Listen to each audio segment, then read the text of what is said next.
हूँ हमेशा। Stand please please बच्चों बी सीटेड। तुम क्या एकदम बच्चे बन जाते हो। वाह, चाय और साथ केक भी। ओहो प्लीज फिरोज, सुनने भी दो एक मिनट। हाँ शायद ये कोई आखिरी डेफिनेशन नहीं है सारा, मेरा मतलब कोई तयशुदा बात नहीं है, लेकिन समझाने के लिए मैं यही कहूँगा कि एंथ्रोपोलॉजी जो है वो अनपढ़ और गैर महज़ब कौमों और ग्रोहों के मुतालिक इल्म है, और सोशियोलॉजी पढ़े लिखे और तालीम याफ्ता लोगों की जिंदगियों के मुशाहिदे का इल्म। जिन लोगों को तुम अनपढ़ और गैर महज़ब कह रहे हो ना शाहिद, वो ग्रुप। मैं तुमसे बिल्कुल इत्तेफाक करता हूँ मरियम, लेकिन मैं तो तुम्हें एक आसान सी तरकीब बता रहा हूँ। शाहिद तो सिर्फ एक डेफिनेशन बता रहा है। हाँ, आर्बिट्री बट यूजफुल। अच्छा भाई, तुम इतने लायक और इस कदर ज़हीन बनते हो तो ये बताओ, मैं लायक कहाँ हूँ यार? सारे सेमेस्टरों में अव्वल आते रहे हो और अब कसरे नफ्सी कर रहे हो। प्रोफेसर दानिश तक तो चिढ़ते थे तुमसे। वो तो उनके तवज्जो देने का एक खास तरीका था, वरना कौन उस्ताद अपने शागिर्द से चिढ़ता है। अच्छा ये बताओ, परिंदे चहचहाते क्यों हैं? ये तो किसी माहिर परिंदियात से पूछो जाकर। चहचहाते इसलिए हैं क्योंकि परिंदे हम इंसानों से ज्यादा अजीज होते हैं। गलत। वो दरअसल खुदा ताला का शुक्र अदा कर रहे होते हैं और खुश भी रहते हैं, और उनमें सेंस ऑफ सुपीरियॉरिटी नहीं होती। ओ भाई लोगों और साईं बादशाहों, वो इसलिए चहचहाते रहते हैं क्योंकि उनको किसी भी जबान का कोई लफ्ज नहीं आता, ना कौमी जबान का ना इलाकाई जबानों का, इसलिए चहचहाते रहते हैं, बहस व मुबाहिसा नहीं करते। क्यों? वंडरफुल। मेरे मामू के पास एक तोता था, बड़ी बातें करता था और ज्यादा छेड़ो तो गालियां देता था। वैसे तुम्हारे मामू के तोते को हम जबानदार नहीं कह सकते फिरोज, क्योंकि जबान इंसान को मिली है, या उसने इख्तरा की है या अपनी सहूलत के लिए इजाद की है। वैसे जबान के बारे में भी काफी थ्योरीज हैं। बस बस बस भाई सुनने भी दो मरियम। हाँ शाहिद। एक तो बाउबाउ थ्योरी कि जबान जो है वो आवाज़ों की नक्काली से बनी, जिस तरह कुत्ते के भौंकने की आवाज़, आबशार के गिरने की आवाज़, हवा के गुजरने की आवाज़। एक है पूपू थ्योरी कि जबान इंसान की जबली आवाज़ों से पैदा हुई, उसके दुख, उसके गम, सुख, तकलीफ की साउंड से पैदा हुई। एक है यो ही हू थ्योरी कि जबान इंसान की जिस्मानी काम की आवाज़ों से निकली है। डोंग डोंग थ्योरी है, गैस्ट्रल थ्योरी है, जेसपर्सन की ट्रारा बूम थ्योरी है। लेकिन आप लोग बोर हो जाएंगे। हो जाएंगे क्या महीने? हो चुके हैं। भाई बताओ शाहिद, बताओ ना। बस भाई बस, आज के लिए ये काफी है। लो, तुम इतने लायक और पढ़े लिखे बनते हो, always first in the class, तो ये बता दो, कुत्ते को सिखाने पढ़ाने के लिए आदमी को क्या करना चाहिए? एक कुत्ता लेना चाहिए और कुत्ता हासिल करने के बाद एक छड़ी हासिल करनी चाहिए, या उसको रिवॉर्ड एंड पनिशमेंट थ्योरी पर अमल करना चाहिए। नहीं भाई, कुत्ते को सिखाने पढ़ाने के लिए सबसे पहले आदमी के पास कुत्ते से ज्यादा अकल होनी चाहिए। प्रोफेसर नूर को पढ़ाने से पहले स्टडी करके आना चाहिए। डोंट बी मीन आमिर, अब हमारा ताल्लुक ही क्या रह गया डिपार्टमेंट से? Once you are out, you are out. वो तो ठीक है, लेकिन प्रोफेसर को तो सारी जिंदगी डिस्कस किया जा सकता है। एमबीए क्लासेस के प्रोफेसर को नहीं, ये फाउल होगा। वो साईं लोग होते हैं, इनको डिस्कस करने से तकलीफ होती है। पता है, मसूद को जॉब भी मिल गया है और काविश को भी, और बेग है ना प्रोफेसर अजनी के साथ जा रहा है अब्रॉड। ये तुम सबको भी मिल जाएगी, जॉब हासिल करना कौन सा मुश्किल काम है, मिल ही जाया करती है। वैसे भी लड़कियों को जल्दी मिल जाती है। प्लीज गर्ल्स प्लीज, फिरोज का ये मतलब नहीं था। फिरोज तो ये कहना चाहता कि औरतें चूंकि मर्द से बेहतर मखलूक होती हैं और मर्द चूंकि औरतों से इंफीरियर होते हैं, इसलिए औरतों को जॉब जल्दी मिल जाती है। वैसे फिरोज का ये मतलब नहीं था। फिरोज का ये मतलब ना भी हो तो भी हम लोग सुपीरियर हैं। हम औरतों ने आज तक कहीं जंग नहीं छेड़ी, कहीं बम्बार्डमेंट नहीं की, धोखे फरेब से कहीं खून नहीं किया। औरत मुश्किलात पर काबू पाना जानती है, वो साबिर और शाकिर है। मर्द अपनी जिंदगी के हर दौर में नफसियाती उलझनों का शिकार होता है, जानबूझकर अजाब में मुब्तला होता है। वो विलायत की औरतें होती हैं भाई। औरत फिरोज, औरत, सिर्फ औरत। इसमें विलायत बेविलायत की बात नहीं है। प्लीज लेडीज एंड जेंटलमैन, इंसान को इंसान की सतह पर देखना और परखना चाहिए। औरत मर्द एक जैसे हैं, है ना? शायद बराबर हैं, औरत मर्द से सुपीरियर नहीं। सुपीरियर ना सही, लेकिन औरत मर्द से ज्यादा मुफीद है।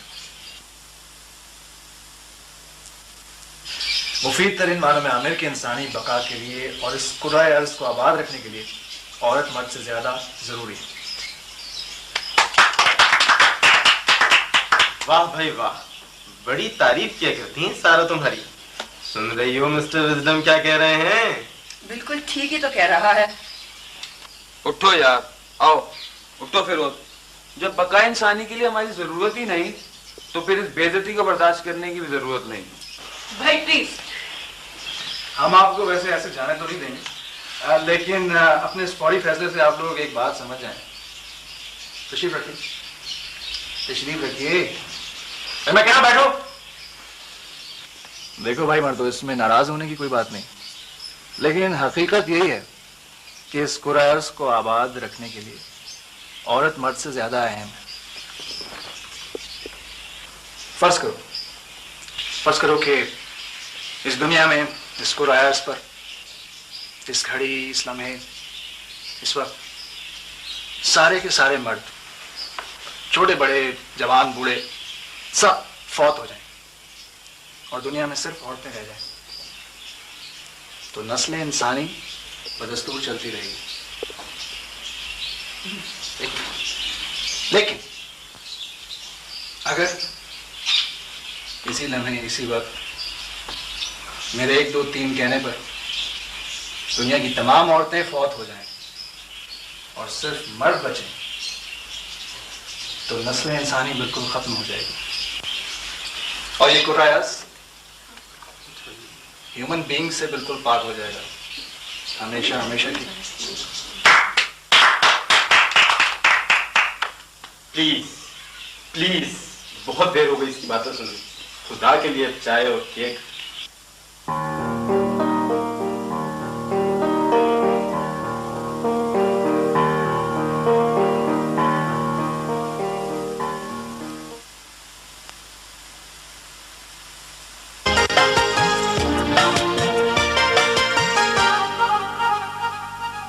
माया है, सब माया है, माया है, सब माया है, सब ढलती फिरती छाया है। इस इश्क में हमने जो खोया, जो पाया है, जो तुमने कहा है, फैज़ ने जो फरमाया है। इस इश्क में हमने जो खोया, जो पाया है, माया है, सब माया है, माया है, सब माया है।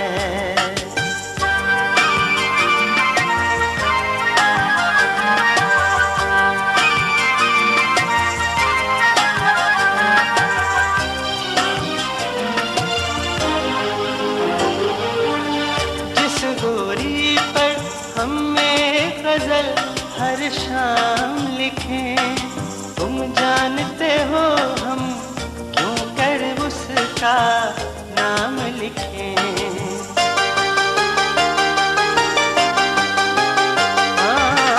जिस गोरी पर हमने गजल हर शाम लिखे, तुम जानते हो हम क्यों कर उसका नाम लिखे।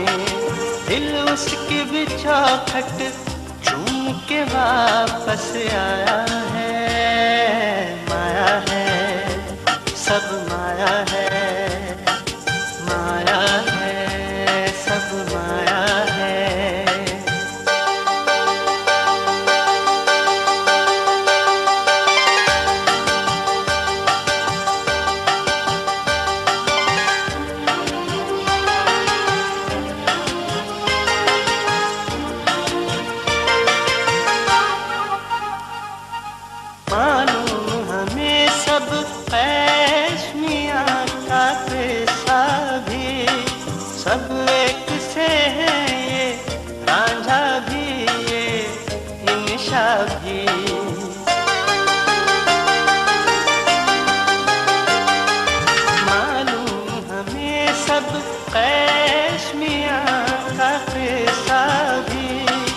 सब एक से है, रांझा भी निशा भी, फरहाद भी जो एक नहर सी खोद के लाया है।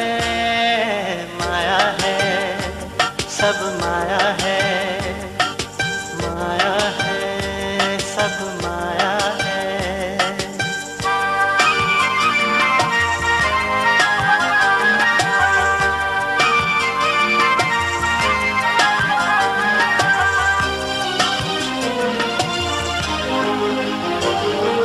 जब देख लिया हर शख्स यहाँ हर जाई है, इस शहर से दूर एक कुटिया हमने बनाई।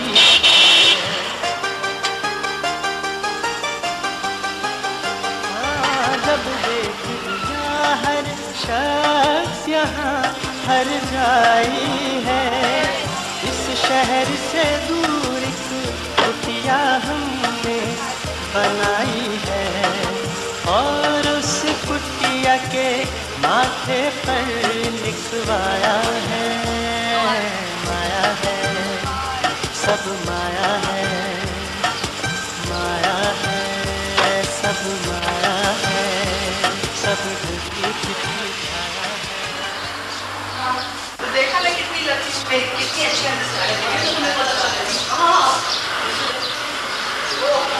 लकी हूँ कि मेरे और शाहिद की इतनी अच्छी अंडरस्टैंडिंग है। हम सारे थे लकी हैं। आई नो अंडरस्टैंडिंग के बगैर तो कुछ भी नहीं है। तो भी कभी अंडरस्टैंडिंग के बगैर शादी मत करना, चाहे फ्रेंड्स कितना हो। Of course, it's the most important thing. I mean, पढ़ाई किसने की है कि आपको अंडरस्टैंडिंग डेवलप होनी चाहिए जब आप शादी करो कम से कम। Of course, कुछ तो अंडरस्टैंडिंग के बगैर तो कुछ भी नहीं है। कैसे उस शख्स से शादी कर सकते हो जिससे आपकी अंडरस्टैंडिंग नहीं हो? I don't Of course, that's the way it should be. काश और भी ऐसे सोचते। लेकिन सबसे पहले तो हमें ये डिफाइन करना पड़ेगा कि अंडरस्टैंडिंग होती क्या चीज है, खासतौर पे मर्द और औरत के दरमियान। बल्कि मैं तो ये कहूंगा कि शादीशुदा मर्द और औरत के दरमियान अंडरस्टैंडिंग का मतलब क्या है।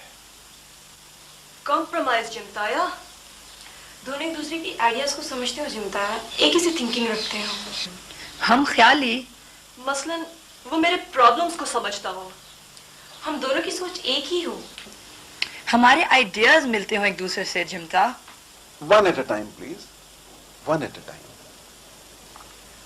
अच्छा मरियम, तुम ये चाहती हो कि तुम्हारे होने वाले शौहर से अंडरस्टैंडिंग हो, यानी सिर्फ हम ख्याली। सिर्फ मुझे नहीं, हम तीनों को।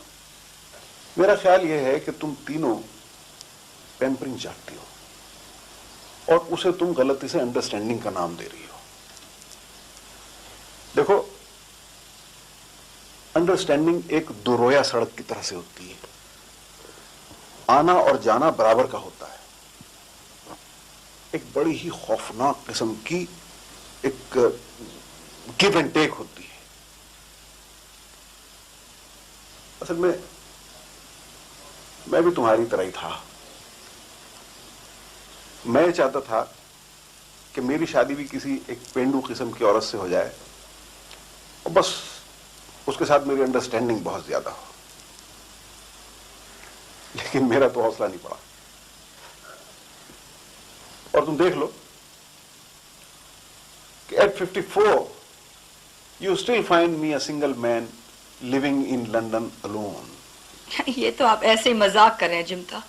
आपके आइडियाज पर तो कोई औरत पूरी नहीं उतरी सारी उम्र। नहीं सारा, मेरे बच्चे, इसमें किसी औरत का कसूर नहीं है। मुझे अपने आइडियाज से बड़ी मोहब्बत रही है, लेकिन वैसी जैसे पढ़े लिखे तबके को अपने फोक कल्चर से मिलती है। आइडियाज से मोहब्बत करने के लिए बड़ी सख्त किस्म की कन्विक्शन दरकार होती है। मुझ में मोहब्बत थी तो जरूर, लेकिन अपने आइडियाज के लिए यकीन कामिल नहीं था। और यकीन ना हो तो तमाम आइडियाज बिल्कुल एक माया की तरह है। तुम जानते हो माया क्या है? भाई कलफ ना समझ लेना। जी स्टार्च। यूं समझो कि कुछ मौजूद ना हो और तुम्हें नजर आने लगे और मौजूद सा लगे। हेलुसिनेशन और डिल्यूजन्स को मिला दो तो माया बनती है। कभी आसमान पे बादलों को देखा तुमने? मॉनसून से पहले कई बार अंकल। ऐसा लगता है आसमान पे माया ही माया फैली हुई है। कभी वो तुम्हें सफेद भालू नजर आते हैं, पोलर बियर्स। कभी ऐसा लगता है कि रुई के कारखाने में हवा चल रही है। और कभी कभी शाम के वक्त ऐसा लगता है जैसे कोई रंगीन शामियानों को किसी ने आग लगा दी हो। ये सब के सब माया है। और ये जो तुम तीनों 2 घंटे से रट लगा रही हो ना कि मर्दों के साथ अंडरस्टैंडिंग होनी चाहिए, ये अंडरस्टैंडिंग भी सब माया है। देखो मेरी बात मानो, कोई गांठ का पूरा अक्ल का अंधा तलाश करके उससे शादी कर लो और बहुत लंबे बखेड़ों में मत पड़ो my dear girls. Never never never.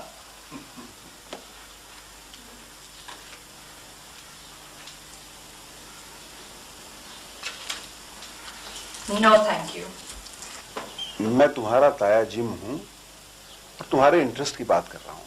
देखो मुझे दुनिया बड़ी भारी भारी फीसें देने पे तैयार हो जाती है कारपेट्स के बारे में राय देने के लिए, और मैं तुम्हें मशवरा फ्री में दे रहा हूं। जिस तरह कालीन उम्दा और पायदार होना चाहिए, इसी तरह से शौहर भी यूजफुल और सर्विसेबल होना चाहिए। देखो मरियम, शौहर भी एक किस्म का कालीन बल्कि डोरमैट होता है। अच्छा पायदार और कीमती होगा तो खुश रहोगी। अब बाकी तुम सब मुझसे ज्यादा पढ़ी लिखी हो भाई, अपनी जिंदगी तबाह करने के नुस्खे मुझसे बेहतर जानती। अच्छा अच्छा सुनो भाई, मैं भी तो इतनी देर से तुम्हारी सुन रहा हूं ना। जी जमशेद बोले, हम सुन। देखो जो अंडरस्टैंडिंग अमीर शौहर की दौलत से पैदा होगी वो एक ज़हीन और शरीफ मगर गरीब शौहर की रफाकत, दोस्ती और समझबूझ से कैसे पैदा हो सकती है? शौहर अमीर हो तो अंडरस्टैंडिंग की बकबकी नहीं रहती। वो अपने काम पे जुटा हुआ होता है और तुम अपने आराम से टेक लगाए बैठी रहती हो। शादी के पहले साल यूरोप का टूर, उसके बाद बच्चे का सिलसिला, उसकी अंडरस्टैंडिंग, और उसके बाद फिर अंडरस्टैंडिंग की कोई जरूरत ही बाकी नहीं रह जाती। यानी अगर हम उसके साथ बुक्स को डिस्कस करेंगे तो वो बिल्कुल ही नहीं कर सकेगा। बिल्कुल नहीं, क्योंकि बुक्स तो उसकी फील्ड ही नहीं होनी चाहिए। और हमारी एंजॉयमेंट में भी वो शामिल नहीं हो सकेगा, है ताजम? उसकी दौलत शामिल होगी सारा जान, और यही बेहतर है कि उसकी जात की न्यूसेंस ना हो बल्कि उसकी फराहम करदा कन्वीनियंस मौजूद हो। हमारे टेस्ट भी बिल्कुल मुख्तलिफ होंगे, बिल्कुल मेरे हस्बैंड के और मेरे। जिस तरह एयरफोर्स और नेवी का मिजाज बिल्कुल अलग अलग होता है, लेकिन फिर भी वो एक फौज होती है। और मैं उसके साथ रहूंगी, वो किसी और फ्रीक्वेंसी पर और मैं किसी और पर। बिल्कुल। और आप समझते हैं मैं खुश रहूंगी? कमाल है।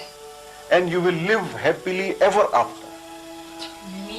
मीन ताजम, how can you even say that?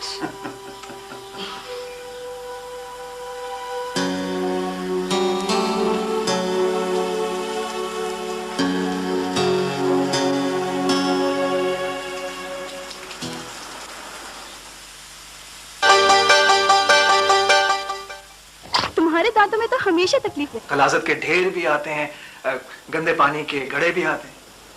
अगर दौरान सफर इंसान इन कुत्ते बिल्लों के पीछे दौड़ना शुरू कर दे, या गलाजत के ढेर उठाने पर लग जाए, या पानी के घड़े पुर करने पर लग जाए, तो अपनी मंजिल तक तो नहीं पहुंच सकता। शाबाश बेटा, खुदा तुम्हारा भला करे।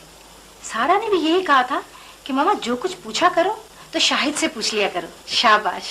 ये तो उसकी मेहरबानी है आंटी, वरना मैं तो भाई नमाज में ऐसे बेहंगम ख्यालात को रफा करने का हुक्म है। हुजूरी इसी तरह तो पैदा नहीं होगी ना। वसवसों की तरफ इस इन्हमाक से तवज्जो देना और भी ज्यादा खतरनाक है। अब देखें ना अंकल, बिजली का एक तार है, अगर आप उसको परे करने की गद से भी हाथ लगाएंगे तो चिमट जाएंगे। लेकिन वो तो मेरा मतलब है, इस तरह से वो, फिर तो ये बात ठीक नहीं है बेटे मेरे हिसाब से। मेरे तो दिल को लगती है शाहिद मियां की बात। जानने की बात इतनी है आंटी कि बंदा बंदगी से बनता है, खुदाई से नहीं। जो शख्स ये कहे कि मेरी नमाज दुरुस्त नहीं है, अब मेरा रुख ठीक नहीं है, मेरे दिल में वसवसे आते रहते हैं, मेरी इबादत में नक्स है, तो वो बंदगी से निकलकर अपनी मैं के अंदर और अपनी अना के तकब्बर के अंदर फंसा हुआ है। बंदगी की शान तो ये है कि बंदा हुक्म में लगा रहे, इसी में उसके लिए रहमत है और हिकमत है। अच्छा शाहिद बेटा, एक बात तो बताओ, अगर इंसान ने ये समझ लिया है और एक मिनट तनवीर, एक्सक्यूज मी। शायद में मैंने सुना है कि तुम कुछ सूफीज्म में भी इंडल्ज करते हो और ESP वगैरह। जी सिर्फ एकेडमिक हद तक सर। सलूक ना तो कभी मेरी मंजिल रही है, ना ही मेरा हाल है, और ना ही इस कैफियत से मैं कभी आशना रहा हूँ। हाल बता, इसके बारे में मैंने पढ़ा जरूर है। अगर पढ़ा है तो इसके बारे में। लेकिन सूफिया कहते हैं सर कि जिस बात या जिस कौल की शहादत कहने वाले का अमल ना दे तो वो कौल मुर्दा हो जाता है और उसका सुनने वाले को कोई फायदा नहीं पहुंचता। वो क्यों? इसलिए कि रास्ते की बातें करने से रास्ता तय नहीं हो जाता। लेकिन बात से और कम्युनिकेशन से तबलीग तो होती है ना। आई एम सॉरी अंकल, अता के 4 मकाम है: कौल, अमल, इल्म और अखलास। जब तक ये चारों किसी शख्स में मौजूद ना हो और वो तबलीग व नसीहत करे तो उसकी तबलीग सिर्फ शौकत नफ्स के लिए होगी और महज तकब्बुर की बिना पर होगी। लेकिन शायद मियाँ, ये जो इस कदर लिटरेचर शाया हो रहा है मॉरल एंड एथिकल, और ये जो अमेरिका और यूरोप में तहरीकें चल रही हैं, ये सब क्या है? एक्सक्यूज मी अंकल, भेजने वाले ने इंसान को किसी अमल के लिए भेजा, सिर्फ पढ़ने पढ़ाने के लिए नहीं भेजा। और जो लोग पढ़ने पढ़ाने ही को अमल समझते हैं वो अमल के लिए दिया गया वक्त भी गुफ्तगू में जाया कर देते हैं। लेकिन भाई वो तनवीर, ये सारा कहाँ गई है? बताया तो था मरियम के यहाँ गई है। भाई उसे अब तक तो आ जाना चाहिए था। हाँ, अरे बेटा, शायद तुम्हारी आंटी ने चाय वगैरह पिलाई तुम्हें? हाँ, कब से तो पूछ रही थी। लेकिन no thank you uncle, thank you very much. Actually मैं अब इजाजत चाहूंगा, आप ये किताबें सारा को दे दीजिएगा, मैं फिर किसी दिन आऊंगा। अच्छा बेटा, लेकिन एक बात, मुझे अभी तुम्हारी बातों से तशफ़ी नहीं हुई है। एक तफसील से एक दिन रखेंगे, खाने पर बैठेंगे, क्योंकि तुम यंगर जनरेशन जो हो बस ऐसे ही हो, वही। मैं बड़ा फिक्रमंद रहता हूँ यंगर जनरेशन की जान। जी जरूर। ठीक है, तो खाना मेरे साथ खाना, फिर डिस्कस करेंगे। Okay, thank you. ओके बेटा, अल्लाह हाफ़िज़। हाँ भाई तनवीर, माशाल्लाह लड़का ज़हीन है। और अब तो तायाजम हमारे कालीन पूरे यूरोप में छा गए हैं। इस साल में ग्रीस गया हुआ था, वहां तो पाकिस्तानी कालीनों के अलावा किसी और कालीन के खपत ही नहीं है। हाँ, थोड़ी लेबर महंगी हुई पाकिस्तान में। सब साथ साथ है, महंगाई हर जगह है, हर चीज ही महंगी हो गई है। वूल महंगा हो गया, लेबर महंगा हो गया। अब 7 साल पहले जो कालीन की कीमत थी आज उससे 10 गुना ज्यादा है, लेकिन साथ प्रॉफिट मार्जिन भी तो बढ़ रहा है। ये सब इन्फ्लेशन की वजह से, अफराद ज़र की वजह से। पता नहीं वजह क्या है, लेकिन इतनी महंगाई के बावजूद भी मार्जिन ऑफ प्रॉफिट वाकई बढ़ता ही जा रहा है। अच्छा आंटी, मुझे इजाजत दें। बैठो बेटा, अभी सारा आती होगी, बाहर गई है। मैं शाम को फिर आ जाऊंगा, मुझे जरा गोदाम जाना है, गोदाम में कुछ कालीन निकलवाने हैं, उनको पैकिंग करवानी है। अच्छा बेटा, तो उसमें इजाजत। अच्छा जी, हाफिज। ओके बेटा, खुदा हाफिज। खुदा हाफिज। सीट तो खाएंगे। शुक्रिया। सरफराज का है? वो तो चला गया। लो, मुझे बोला जूस बनाने के लिए, वो चले गए। अरे बेटा, वो आने को कह गया, जब आए तो फिर बना देना। अच्छा अम्मी, मुझे ये बताएं कि सरफराज की अम्मी ने मुझसे कल शाम को भी पूछा था, उनको जल्दी है और आप लोग। बेटा, ये सब कुछ तो सारा पर डिपेंड करता है। ये गलत बात है परवेज, ये सब सारा पे डिपेंड नहीं करता, हम पे भी डिपेंड करता है। हम किसी ना किसी हद तक सारा को इन्फ्लुएंस कर सकते हैं। रहने दे जमशेद भाई, वो किसी से इन्फ्लुएंस नहीं होती है। तो चलो हम सब उसे अपनी राय दें, वो हमें अपनी राय बताए। अगर हम उसे इन्फ्लुएंस कर सके तो ठीक है, वरना हम उसकी बात मान लेंगे। ये तो फेयर डील है ना परवेज? फेयर तो जरूर है जमशेद भाई, लेकिन पता नहीं। भाई मैं कहां लंदन से बार बार वापस आऊंगा, मेरे सामने कोई सेटल हो जाता तो अच्छा था। क्यों भाई तनवीर, तुम्हारा क्या ख्याल है? मेरी क्या राय होनी है जमशेद भाई?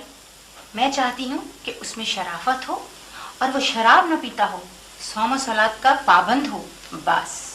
यानी ये जो 3 क्वालिटीज तूने बताई हैं वो अलग हो, उस बुनियादी शर्त से कि लड़का अमीर हो, खाता पीता हो, यही बात है ना?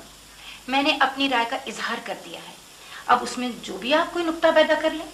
यार परवेज, तुम कैसे रिश्ते की तलाश में हो? पता नहीं जमशेद भाई, मेरा अपना आईक्यू कमजोर है और तालीम के बारे में कुछ आइडियलाइज करना, मेरी ख्वाहिश ये है, मैं तो ये चाहता हूं जमशेद भाई कि मेरा दामाद जो वो यानी हर चीज जानता हो, science, technology, parapsychology, agriculture, neurology, यानी उसको तमाम उलूम पर कमांड हो, दस्तरस हो, और भाई जिस महफिल में जाए वो कराहत लगे। इसके अलावा तो कोई और डिमांड नहीं है ना तुम्हारी? लड़का बेशक गरीब हो। फिलहाल तो और कोई डिमांड नहीं है, लेकिन गरीबी जरूरी नहीं है जमशेद भाई। क्यों भाई आमना, तुम्हारा क्या ख्याल है? तुम्हें कैसा बहनोई चाहिए? बस ताया जी, अच्छी बात करने वाला हो, शीरी गुफ्तार, शीरी जुबान। मेरा ख्याल यह है कि आप तीनों भी सारा की तरह आइडियलिस्टिक हैं और किसी एक नुक्ते को मरकज मानकर आप लड़का तलाश कर रहे हैं। तनवीर भाभी, मेरी शादी तो नहीं हुई, लेकिन बल्कि ना ही मैं अथॉरिटी समझता हूं अपने आप को इस मैटर में, लेकिन एक बात है कि मैं सारा से बहुत मोहब्बत करता हूं। लंदन में भी ये होता था कि जब कभी रात को मेरी आंख खुल जाया करती थी तो मैं हमेशा सारा के मुतालिक सोचा करता था, हम लोग एक गलती कर रहे हैं, एक बुनियादी गलती। मसलन? शादी का भी एक पूरा अमल है, ये एक पूरा होल है, WHOLE, होल। इसको छोटे छोटे टाइम यूनिट में काट कर या इसके छोटे छोटे जुज बना के हम शादी के मकसद को तबाह कर देते हैं। सारा अगर आइडियलिस्ट होना चाहती है तो होने दें भाई। हम सब जानते हैं कंप्यूटर सिर्फ उस सवाल का जवाब दे सकता है जो उसमें फीड कर दिया गया हो। सारा अपने आइडियलिज्म के बावजूद खास आदतों, खास आरजुओं और मखसूस अपब्रिंगिंग का एक मजमुआ है। हम सब उस प्रोग्राम का हिस्सा हैं जो हमने सारा में फीड कर दिया है। फिर वो हमारी सोच से कैसे और कहां तक मुख्तलिफ हो सकती है? हम अपनी छोटी छोटी आरजुओं को जरूरत से ज्यादा इंपॉर्टेंस दे रहे हैं और असल इशू को भूल गए।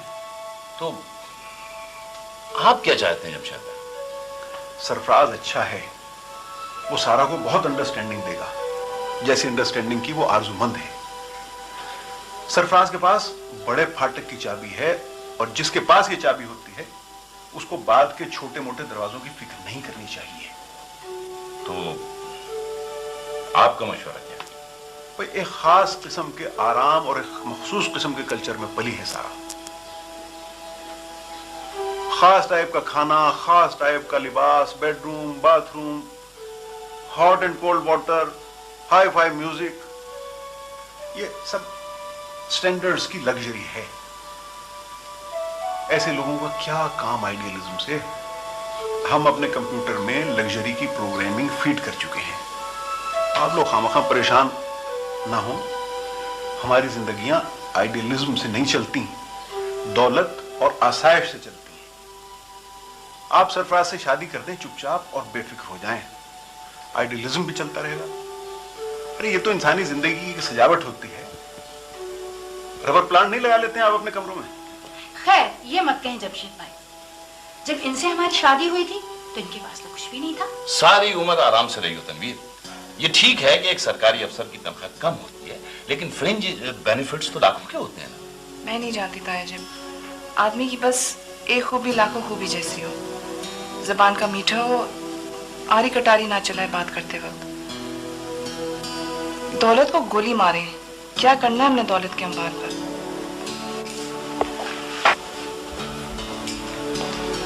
मैं भी सारी उम्र एक सादा सी औरत के साथ शादी करने का ख्वाहिशमंद रहा, लेकिन ये बिल्कुल गलत था। दरअसल हमारी जरूरियात जो है वो दौलत के बगैर पूरी नहीं हो सकती। हमारे पास वो एतमाद नहीं है जिसके सहारे किसी एक आइडियलिज्म के लिए जिंदा रहा जा सके। भाई साहब देखिए, आइडियलिज्म जो है वो एक ओहो, आप लोगों ने चाय पी ली? हाँ सारा, हमने चाय पी ली। ओह हाउ मीन, मेरा इंतजार तक नहीं किया। भाई हम तो तुम्हारा इंतजार करना चाहते थे, बल्कि हमेशा तुम्हारा इंतजार कर सकते थे, लेकिन इतनी सारी चीजें देख के हमसे तो रहा नहीं गया। भाई हम तो अपनी ख्वाहिशात के गुलाम हैं। आप बैठे प्लीज। देखो तनवीर, इतनी सीरियस मत हो जाया करो भाई। जमशेद भाई की तो आदत है ऐसा कहने की, और फिर हम लोग तो वही करेंगे ना कि जो हमारी बेटी सारा चाहेगी। मैंने फैसला कर लिया, बात को खत्म करो। ओके? आप लोग फिर मुझ पर डिस्कशन कर रहे हैं? हाँ, तुम्हें तो भी बर्निंग टॉपिक हो। काश मैं MBA फेल हो जाती। अच्छा नहीं, तुमने अच्छा किया कि पास कर लिया। मुझे चाय पिलाओ। जरा दूध तो दीजिए इधर। डैडी, आपने तो हमें बहुत स्पॉइल कर दिया। अब तो अपने घर के बाहर दिल ही नहीं लगता। अच्छा, तो तुम मुझे चाय पिलाओ, मेरा शुगर लेवल बढ़ा। चलो ठीक है।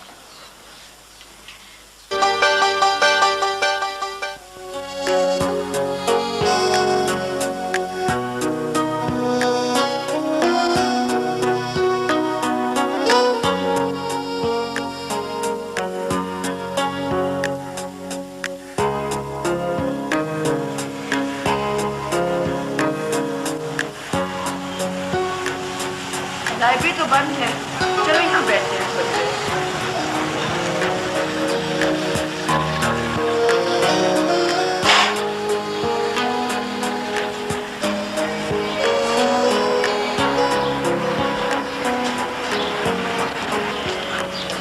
लेकिन सारा, इतने बचपने की आखिर क्या जरूरत है?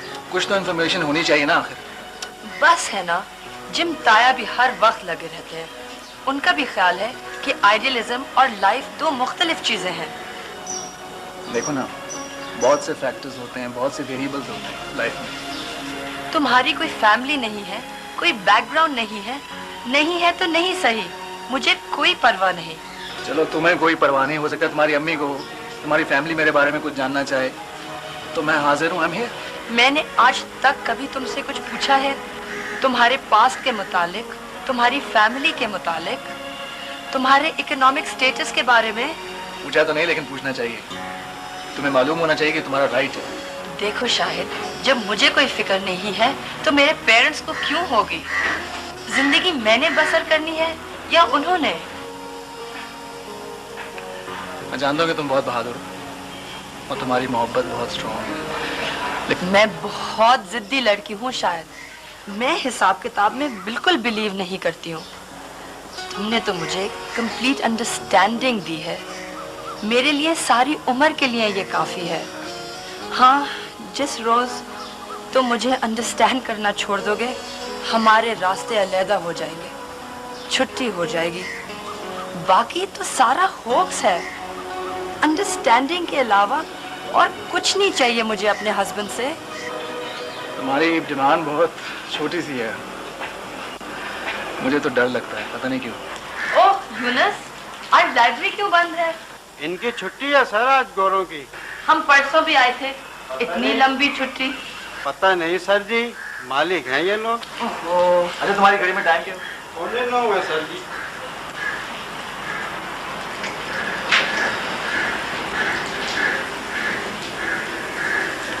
अच्छा शाहिद, तो फिर चलते हैं।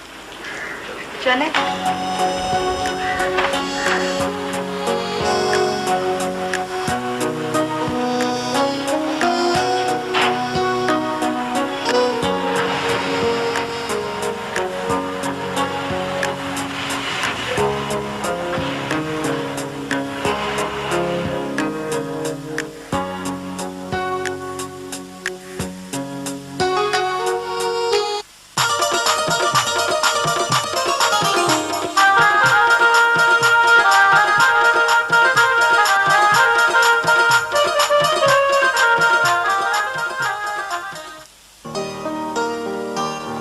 हाँ मरियम, मैं तुम्हारा इंतजार कर रही हूँ, प्लीज जल्दी आओ। हाँ, रूफी को भी लेके आना। क्या देर से आओगे रात को? मेरा वलीमा है, तुम लोग देर से आओगे? नहीं भाई, जल्दी आना। अच्छा अभी तो पहुंचो। Okay bye. मरियम का फोन था, वो और रूफिया भी आ रहे हैं। ओ बाजी, please don't do this, it's okay. सारा, दिस इज योर डे। आज के दिन बड़े बड़े नहीं रहते, दुल्हन के खातिम होते हैं। खुदा ना करे बाजी। तुम्हारी शादी की थकावट की वजह से रात भर सो नहीं सके और तुम्हारे जेवरात वगैरह घर में रह गए हैं। तुमने कुछ अंगूठियां और चूड़ियां वगैरह अभी तक नहीं पहनी है? मामा अभी तो पार्लर से आई हूँ, या कबर्ड में भी तो रखे हुए हैं, मैं पहन लूंगी थोड़ी देर में। अच्छा, पहन कर आना। हाँ मामा, पहन लूंगी। तो क्या आज भी होटल में रहने का इरादा है? तो क्या करें बाजी, हम गरीब लोग हैं, इतने पॉश होटल में किस तरह रह सकते हैं एक दिन और। तो क्या चेकआउट टाइम से पहले ही भाग जाओगे? चेकआउट टाइम तक की माफी मिली है वलीमे की वजह से। मेहमानों को भुगता कर चले जाएंगे। क्यों मामा? हाँ, जैसा दिल चाहे बेटा तुम्हारा। अब तो सारा जाने और आप जाने। अब तो हर मामले को यही जाने मामा। शादी के बाद तो मर्द पराया हो जाता है रास्ते बसते घर में। बेचारा मर्द। क्यों बाजी, आपका क्या ख्याल है? मेरा मतलब है कि आप ऑफिसर क्लास के लोगों के घरों में मर्द क्या होता है और किस हद तक उसका। Excuse me.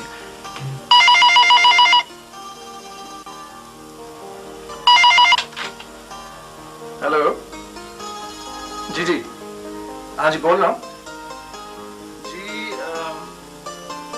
यही कोई 8:30 बजे तक। मेरा ख्याल है उस वक्त तक तमाम मेहमान चले जाएंगे।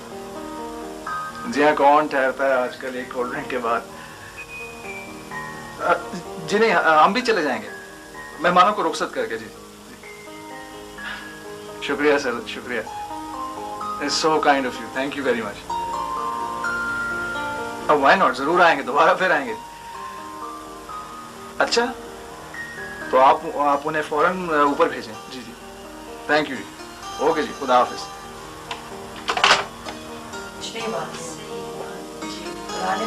कमाल है, ये गधा आमिर आया हुआ नीचे। नीचे? हाँ नीचे, रिसेप्शन पर। तो वो ऊपर क्यों नहीं आया? पता नहीं। आप उसको पकड़ के मारे। मुश्किल कसकर। हाँ। आई थिंक आ गया। अब मैं देखता हूँ। जी।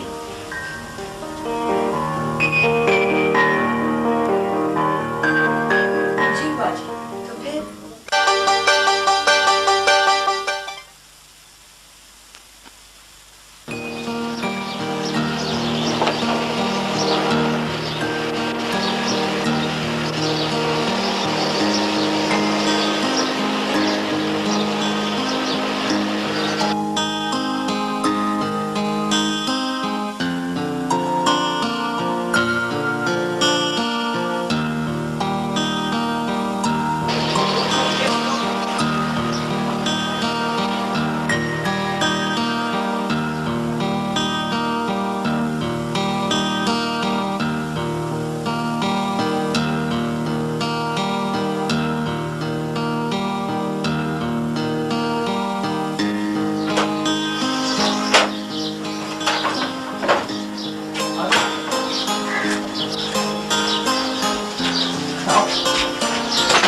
स्वीट होम, ये दादा हमारा घर अंदर। आओ आओ ना।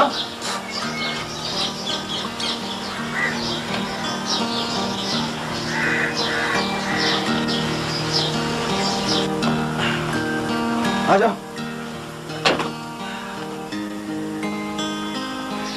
ये है मेरा कमरा, मेरा मतलब हमारा कमरा। बैठो। चुप करिए। अरे अभी चली आएगी, चलेगी। बैठो ना, मैं जरा चेंज करके आता हूँ, बड़ी गर्मी लग रही है। Just 2 minutes।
शायद टॉयलेट कहाँ पे है?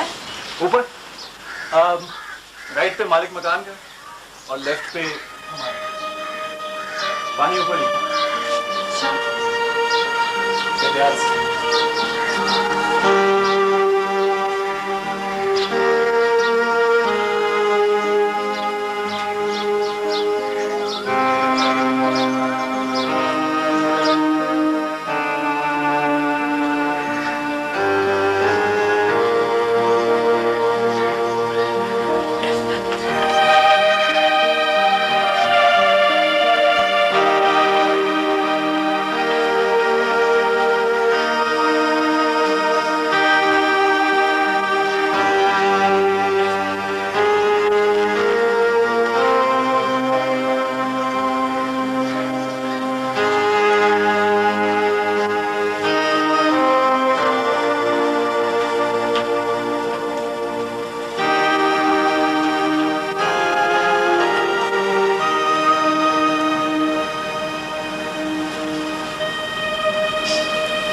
देखा हमारा गुसल खाना?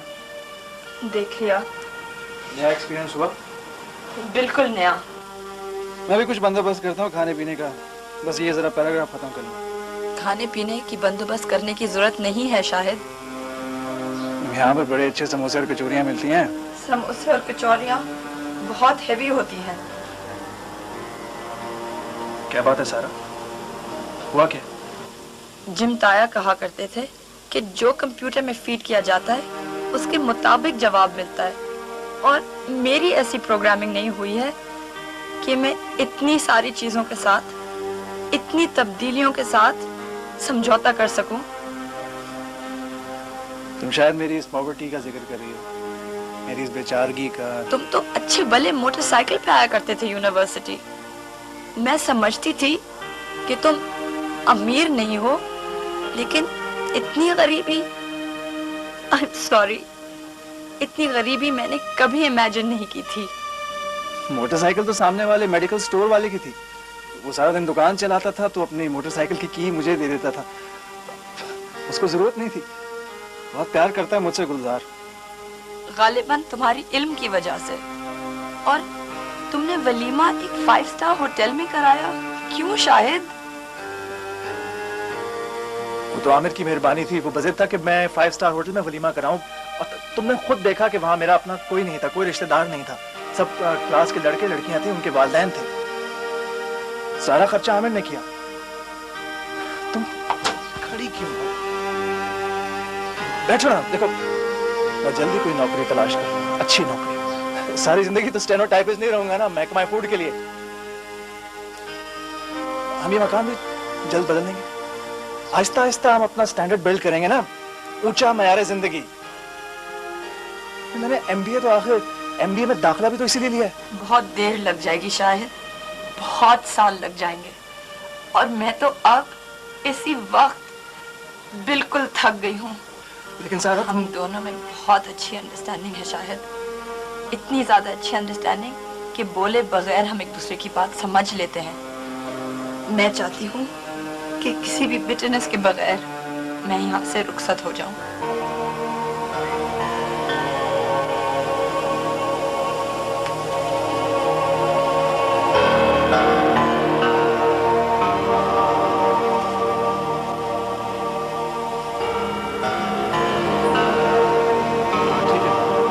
शादी एक लंबे वक्फे की चीज है। इसको छोटे छोटे वक्फों में काट कर नहीं देखा जा सकता। हाँ ठीक है। जिम ताया कहते थे कि आइडियलिज्म बहुत अच्छी चीज है, लेकिन कन्विक्शन के बगैर, एतमाद के बगैर आइडियलिज्म जिंदा नहीं रहता।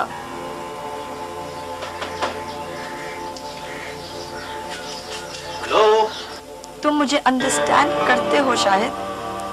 मुझमें इस वक्त इतनी कन्विक्शन नहीं है कि मैं सिर्फ अंडरस्टैंडिंग के सहारे बाकी सारी जिंदगी जी सकूं। हाँ ठीक है। हेलो सारा, हेलो शाहिद, अस्सलाम वालेकुम। सॉरी सारा, मैं आप लोगों की शादी पे नहीं आ सका। कंग्रेचुलेशंस शाहिद, शुक्रिया। बड़ा घर तलाश किया तुम दोनों का यार।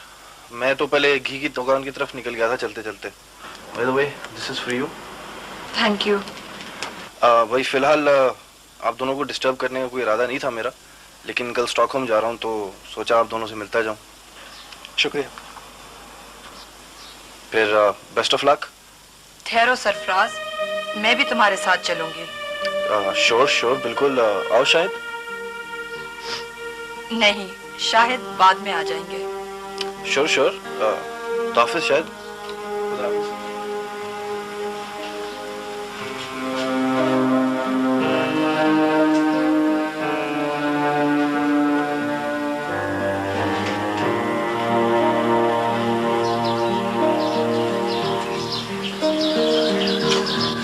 सरफराज, तुम चलो, मैं आती हूँ।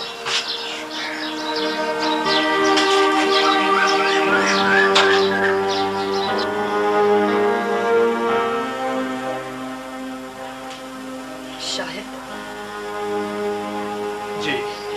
मछली जिस तरह पानी के बगैर जिंदा नहीं रह सकती, परिंदे हवा के बगैर जिंदा नहीं रह सकते। अनफॉर्चुनेटली एक सर्टेन माहौल में पले हुए इंसान नेसेसिटीज के बगैर नहीं रह सकते। सिर्फ दिल लगाने से तो कुछ नहीं होता, माहौल भी तो मिलना चाहिए। और मैं पूरी जिंदगी सिर्फ अंडरस्टैंडिंग के सहारे तो नहीं जी सकती। तुम अंडरस्टैंड करते हो ना ये बात शाहिद? हाँ। मेरी मजबूरी समझते हो ना तुम?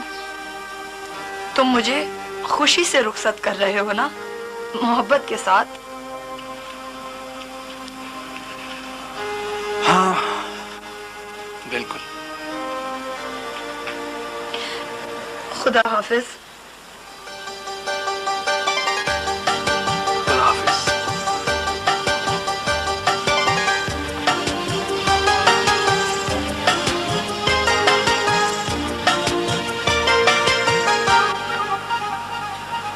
मानो हमें सब ऐशमियाँ का पेशा भी सब एक से है, ये रांझा भी ये इंशा भी।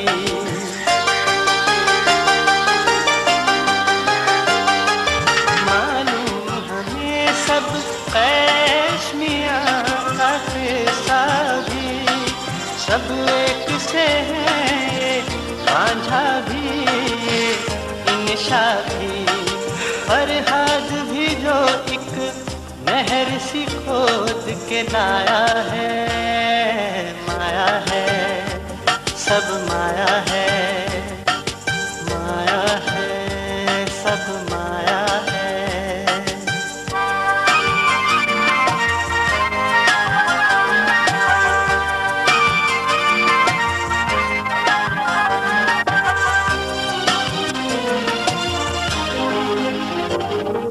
जब देख लिया हर शख्स यहाँ हर जाई है, इस शहर से दूर एक कुटिया हमने बनाई है। हाँ, जब देख लिया हर शख्स यहाँ हर जाई है, इस शहर से दूर एक कुटिया हमने बनाई है।